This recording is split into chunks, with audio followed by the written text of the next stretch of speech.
nanomboka androany ny fifaninana nandraisana mpianatra ho polisy tonga nitsidika ny fobe mpanadinana tetsy amin'ny LMAP filoha ny ministry ny filaminam-bahoaka izay nanamafa fanambo azy ny ady atao amin'ny kolikoly ary atao izay tsy isian'ny kolikoly mandritra ny fanadinana toy izao. Teny toerana moa i Claude Arasoluson sy Christian Rakotondramanga. Ray alina ireo mpiadina manerana ny nosy ka ny 50 sy 100 amin'izy ireo no horaisina amin'ny sokady samihafa: commissaire, inspecteur, officier ary agent de police.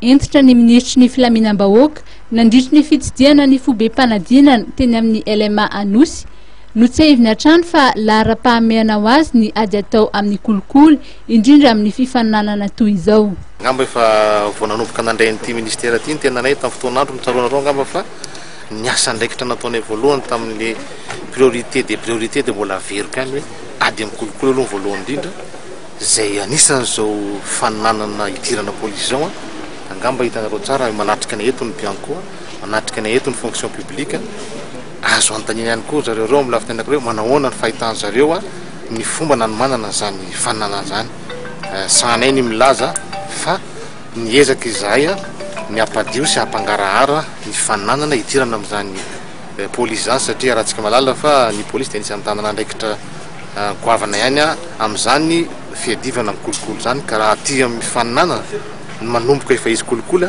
angamba ataoko fa mitoy hatrany amin'ny farany le kolikoly ary jofoana. Maro ihany koa ireo mpiadina tsy tonga raha tamin'ity andro voalohan'ny fifaninanana ity. Satria fantany fa tsy nanateny hoe izy couloir angamba hoe mbola laladalaka fidirana aty aminay tsy fenina moa zany teo aloha tsy mameritra amin'ny teny zany hoe nisy ny tsy fahombiazana ary zay indrindra no ahitsinay ka mety matsapy izy angamba fa hoe tery ny lalana dia alohaloha dia zao dia ivoaka na koa hoe mety misy faninanana hafa ohatran'ny gendarmerie moa zao teo nisy amintsika mpiazo matso ohatran'ny bebe any faninanana amin'izao dia mety tsy tapa-kevitra izy satria ohatran'ny hoe tery ny lalana mihitsy aty aminay zao za aloha dia sampy eny amin'izany fa tery ny lalana mihitsy aty aminay zao tsy hisy tsony resaka hoe afa-tsy fahaizana ny tafitsy aty aminay manomboka amin'ny andro tandrako an'ity ministère aty dia zay mahatonga sasany aloha dia efa hitsoaka aloha fa ohatran'ny lany andro fotsiny fiheverako azy. Na ny lahy na ny vavy dia samy lina amin'ny asana polisy avokoa. Na risikana amin'le hoe hitsaho polisy pirenena dia eo aloha le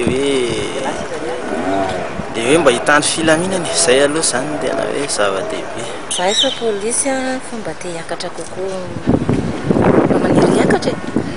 Ahoana izay hoe vehivavy manao asana polisy zay, ahoana fiatrehana ny asany ankapobeny?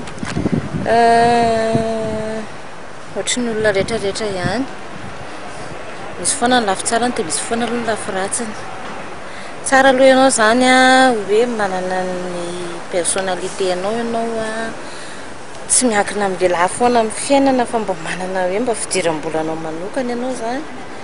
Fa ndraindray zany surtout hoe amin'ny maha-polisy rehefa le andro fety vao tena miasa dia eo zany hitanao hoe dia laissé kely dia tokantrano. Raha 500 ireo mpianatra ho polisy noraisina tamin'ny taondasa dia 50 sy 100 kosa izy ireo amin'ity taona ity. Raha ny fenitra iraisam-pirenena dia polisy 3 ho an'ny mponina 1000 fa ny eto amintsika kosa dia polisy 1 ho an'ny mponina 3000 raha ny fanamarihana izay noentin'ny ministry ny filaminam-bahoaka. Ny tanjony dia ny ampitomboana ny isan'ireo mpitandro filaminana mba ametrahana ny antsoina hoe police de proximité.